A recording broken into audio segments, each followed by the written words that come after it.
اس زمانے کی کہانی ہمیں یاد ہے جب ہمارے پاس پہننے کے لیے کپڑے بھی موجود نہ تھے، پیوند لگے لباس پہنتے تھے۔ وہ وقت بھی ہمیں یاد ہے جب ہمارے پاس 2 گھوڑے تھے، جزیریں تھیں اور 8 تلواریں تھیں، 70 اونٹ تھے، اور ہمارے مقابلے کے اندر جو دشمن آیا تھا ان کے پاس 100 ضلع گوش نوجوان تھا، 950 کی تعداد کے اندر ان کا لشکر تھا۔ ان کے پاس گانے والی رنڈیاں بھی تھیں اور درد عیش کرنے والے ان کے پاس نغمے اور مصرات بھی تھے۔ کھانے پینے کے سامان سے بھی واقف تھے۔ ادھر افاقہ مست لوگ جس کھجور کو چوس کر روزہ رکھتے تھے اسی کھجور کو چوس کر روزہ افطار کرتے تھے۔ کیا بلال امیر تھا؟ کیا سلیمان فارسی امیر تھا؟ کیا بزرگ غفاری کسی امیر شخص کا نام ہے؟ کیا بدن کے اوپر پیوند لگے لباس پہننے والے افاقہ مست یا حکمران کی لسٹ میں آتے ہیں؟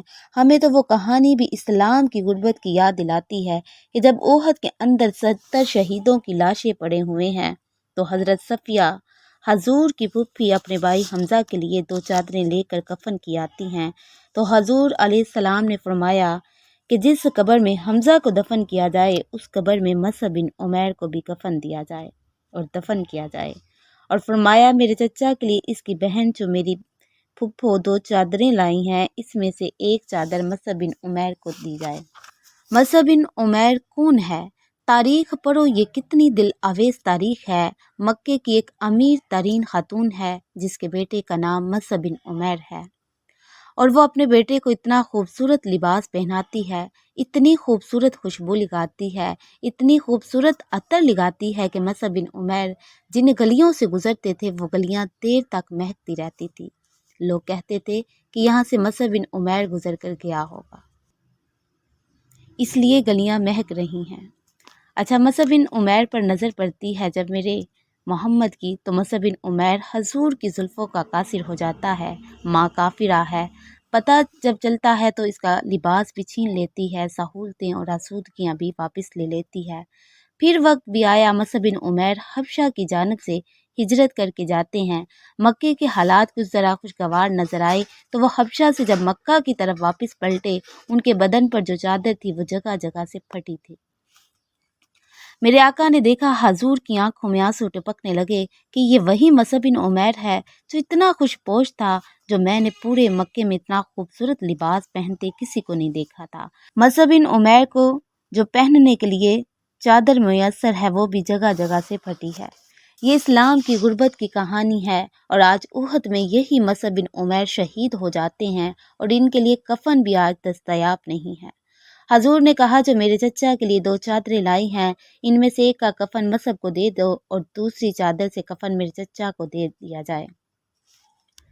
اچھا، حضرت مصعب کے لیے بڑی چادر رکھ دی گئی اور حضرت امیر حمزہ کے لیے جو چادر تھی وہ چھوٹی تھی۔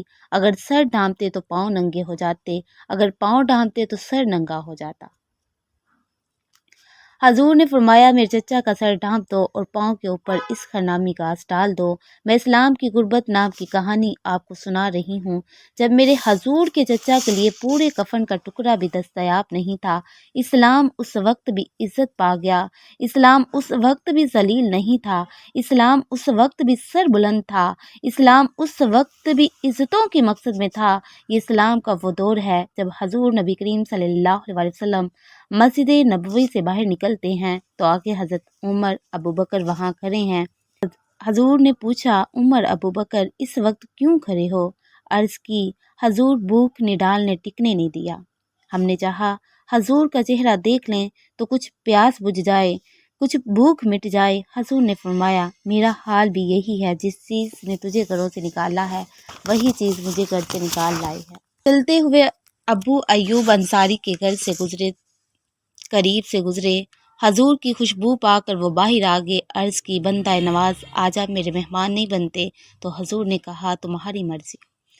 گھر لے گئے، چٹائی بچھائی، حضور کو بٹھایا، گھر والوں کو بکری کا بچہ ذبح کر کے دیا، کہا جلدی سے کھانا بناؤ، جلدی سے کھانا تیار کرو، میرے آقا کو بھوک لگی ہوگی۔ یہ کہہ کر واپس آئے، حضور کے پاس بیٹھے، نظر چہرے پر پڑی، گھبرا گئے۔ سارے نمازی تھے، سمجھ تو آ رہی تھی کہ کتنے دنوں سے حضور نے کچھ نہیں کھایا۔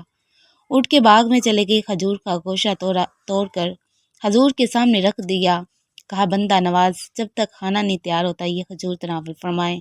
تھوڑی دیر کے بعد کھانا دسترخوان پر لگ گیا تو حضور سے عرض کی گئی، حضور کھانا لگ گیا، آ کے تناول فرمائیں۔ حضور نے دسترخوان سے کپڑا اٹھایا تو جب دیکھا کہ کھانا ہے تو حضور نے ایک روٹی لی اور چند بوٹیاں اٹھا لی اور ایک خادم کو بلا کر کہا، جاؤ ہمارے گھر دے آؤ، میری بیٹی فاطمہ کتنے دنوں سے بھوکی ہے۔ مالک کونین ہے پاس کچھ رکھتے نہیں، مالک کونین ہے وہ پاس کچھ رکھتے نہیں، دو جہاں کی نعمتیں ہیں ان کے خالی ہاتھ ہیں۔